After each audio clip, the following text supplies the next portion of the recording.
You're only as good as your last haircut. Two clients can ask for the exact same haircut and need two completely different approaches.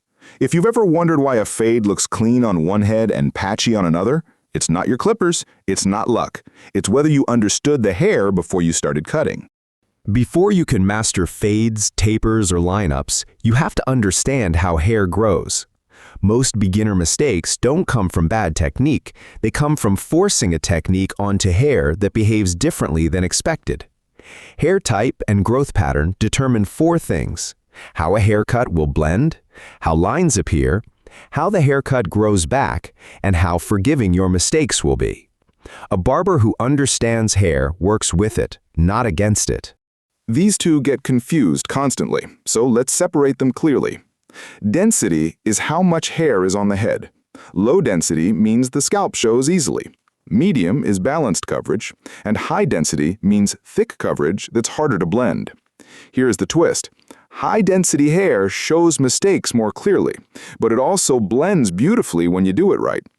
Texture is different. It's the thickness and feel of individual strands. Fine, medium, or coarse. Coarse hair looks darker and holds lines more aggressively. Fine hair can disappear fast if you overcut it.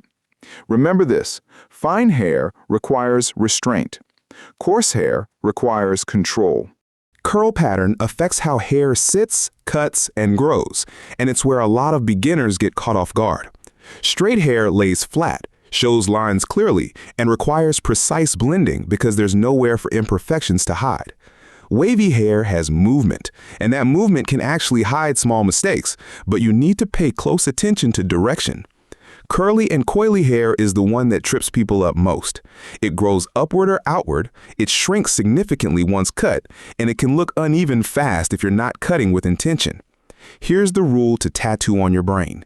Shrinkage is real. Cut curls slower than you think you need to. So how does this change what you do with the clippers? Dense, coarse hair needs more blending steps. Don't rush it.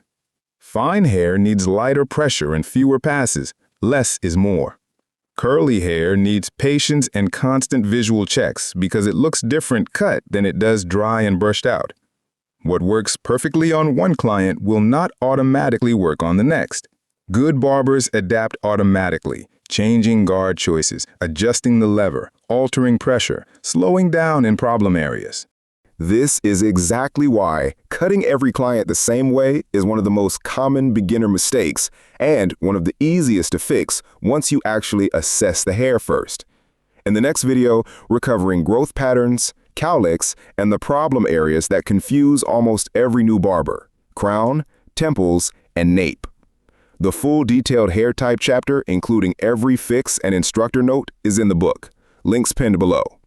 If this helped, like and subscribe, and hit that notification bell so you don't miss the next one. You're only as good as your last haircut.